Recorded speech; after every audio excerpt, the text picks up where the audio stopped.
Okay guys, we're going to start this process by making some short pastry.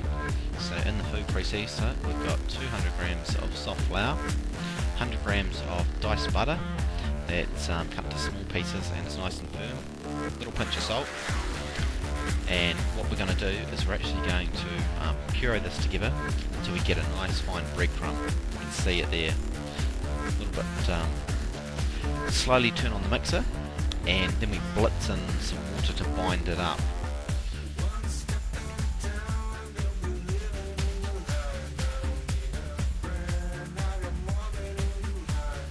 There you go. You notice how it's sort of just coming off the sides now, and if you see when we turn it out onto a floured bench, it'll come together. It's important that we don't overwork it, otherwise our pastry is going to shrink too much later on.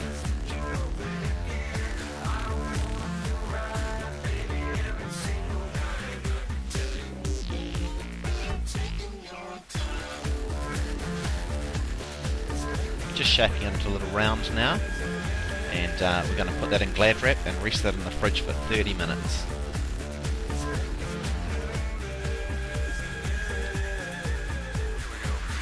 Once it's rested, put it on a floured bench and roll it out.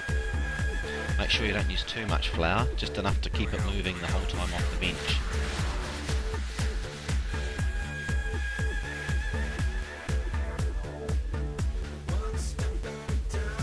Notice how I'm moving it around, that just stops it sticking.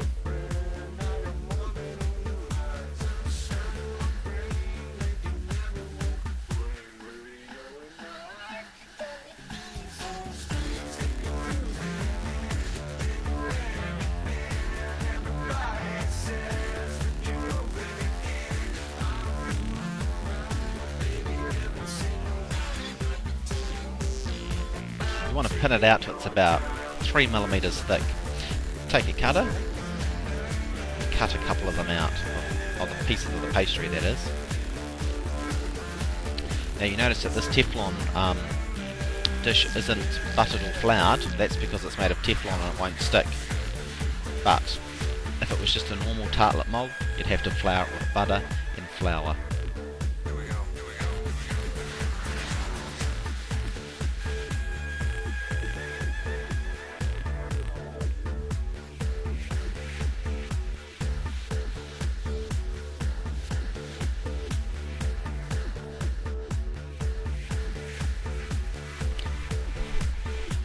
Once they've been placed in there, you take a small round cartouche of the grease-proof paper and line each of the small tartlets with it.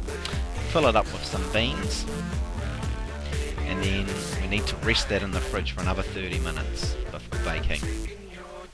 Once they've been rested, we cook them at about 190 for somewhere in the vicinity of maybe about 10 minutes. Okay, put them back in the oven and just cook that egg paper, and once they've been in the oven about a minute, we just let them cool off. So you see how they're nice and crispy and golden all over. Okay, let's make the hollandaise. So we've got a couple of yolks in here with the vinegar reduction and a little bit of water, and over a gentle heat we're whisking it to create a voluminous sabayon. See how I'm doing that action there? That's not what you want to do. You want to whisk it so you get lots of air into it.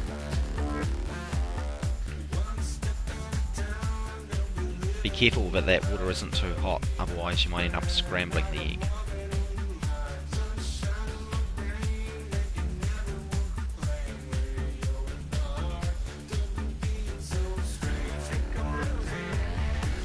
It'll probably take you a couple of minutes to cook this out over the heat. Okay, you can see it's starting to thicken up now. It's looking good. Just careful that it doesn't get too warm. This is what we're looking for. That little figure 8 that appears when you hold the whisk up. Slowly add in the butter.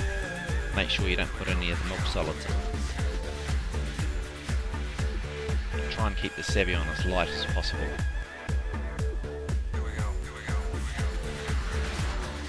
If you add the butter too quick, the sauce will split.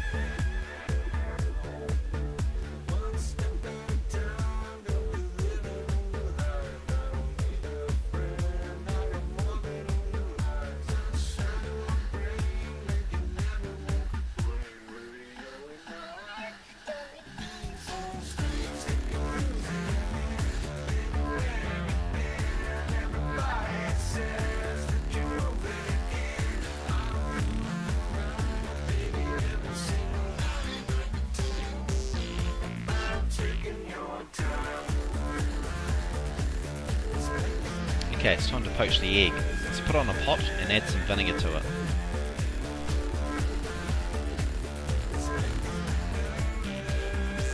Make sure the water's not boiling, but just below, and swirl with a whisk.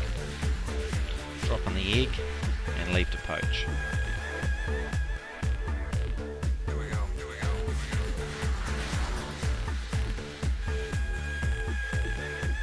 While that's poaching, rewarm the tartlet shell.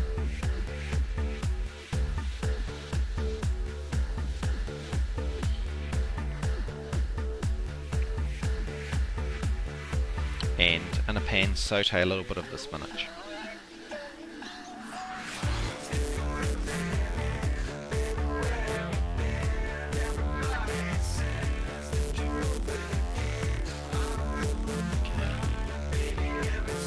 Add the spinach, season, and serve.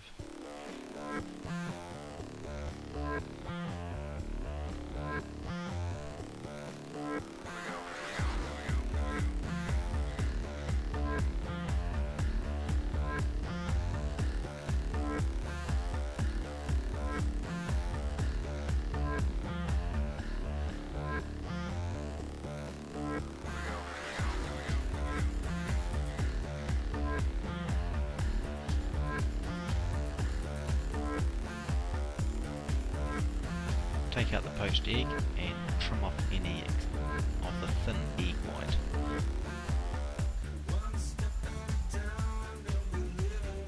Make sure you drain it well before you put it on the tartlet.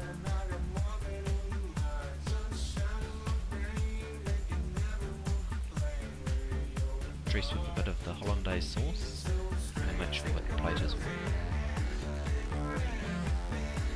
There it is, egg florentine and a savoury tartlet.